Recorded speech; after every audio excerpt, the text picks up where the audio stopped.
The sky over the village of Al-Wadi was a deep, bruised purple, the kind of stillness that only exists in the moments before the first thread of light pulls at the horizon.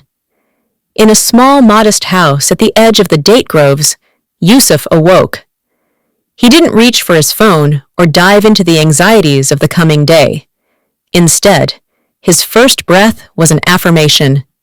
"Alhamdulillah," he whispered, his voice raspy with sleep. "Praise be to Allah who gave us life after He caused us to die, and to Him is the ultimate return." Yusuf was a man of routines, but not the hollow kind. He saw his day as a book, and he was obsessed with how the chapters were bound. He remembered the words of his grandfather, a man whose face looked like a map of 1,000 prostrations. A day without a proper beginning and end is like a garment with loose threads. It unravels at the slightest tug of the world. After performing wudu, the cool water acting as a physical wake-up call to his soul, Yusuf stood on his prayer mat. The house was silent. His children were still tucked under heavy quilts, and the village mosque's adhan had just faded into the air. This was the moment of the sunnah of Fajr. Yusuf raised his hands. Allahu Akbar. In the first rak'ah, after the Fatiha, he recited Surah Al-Kaafiroon. As the words, "Say, O disbelievers, I do not worship what you worship," left his lips, he felt a mental wall being built. It was a declaration of independence.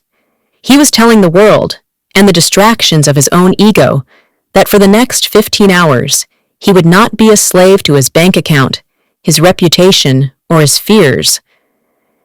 In the second rak'ah, he recited Surah Al-Ikhlas. Say, He is Allah, who is one. This was the anchor. If Al-Kaafiroon was the clearing of the ground, Al-Ikhlas was the planting of the seed. He was starting his day with pure Tawheed, the absolute oneness of God. By the time he gave his taslim, Yusuf felt centered. He had announced his loyalty before the sun had even announced its presence.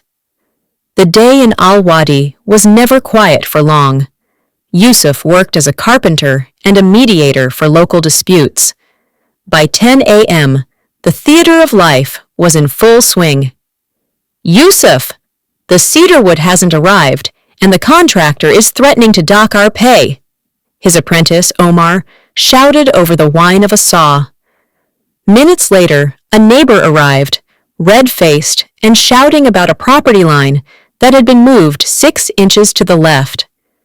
Then came the news of a rising tax, a broken tool, and a sick relative. In the heat of the afternoon, it is easy for Tawheed to feel like a distant morning memory. The idols of the modern day, stress, anger, and the pursuit of more, began to clamor for Yusuf's attention.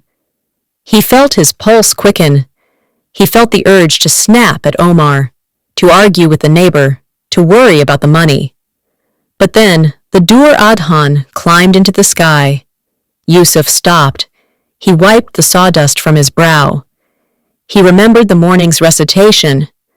"I do not worship what you worship." He realized that if he let anxiety rule him, he was, in a sense, worshiping the problem.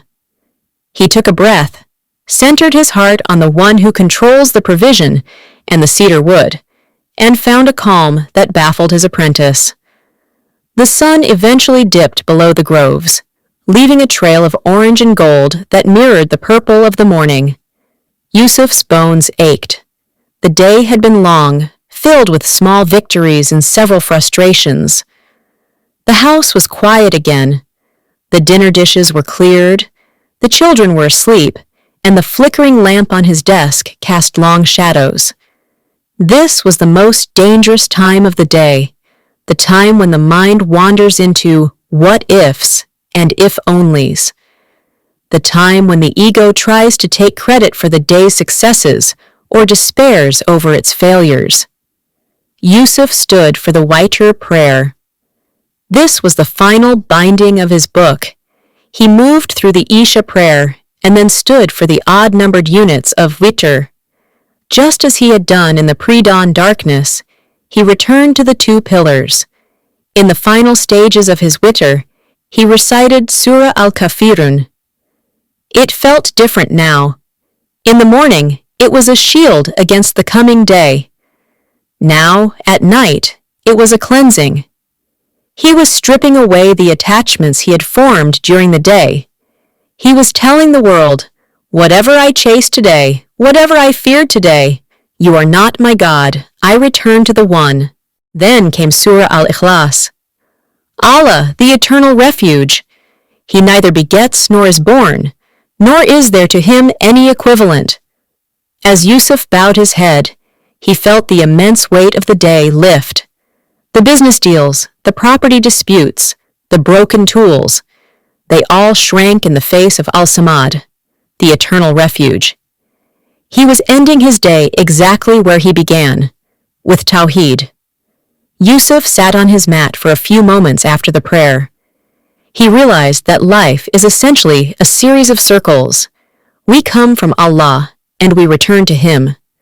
The Prophet, in his infinite wisdom, had gifted the Ummah a way to mirror this cosmic reality in their daily schedule. By choosing these two surahs for the Sunnah of Fajr and the Witr, the believer creates a Tawheed sandwich. 1. The morning, Fajr Sunnah. You define yourself. You are a believer in the One. You set your intentions. You refuse to be a slave to the creation. 2. The night, Witr. You audit yourself. You return your soul to its creator. You shed the dust of the world that gathered on your heart during the day. Yusuf climbed into bed. The anxieties that usually kept men tossing and turning were absent. He had started with the king, and he had ended with the king. Everything in between, the noise, the wood, the sweat, was just a story written on the pages. But the cover of the book, the beginning and the end, was firm. He closed his eyes, the words of Al-Ikhlas echoing in his mind like a heartbeat. He was at peace, for his day was bound in the oneness of the divine. This channel is a safe space for tired hearts. Kindly follow for gentle reminders.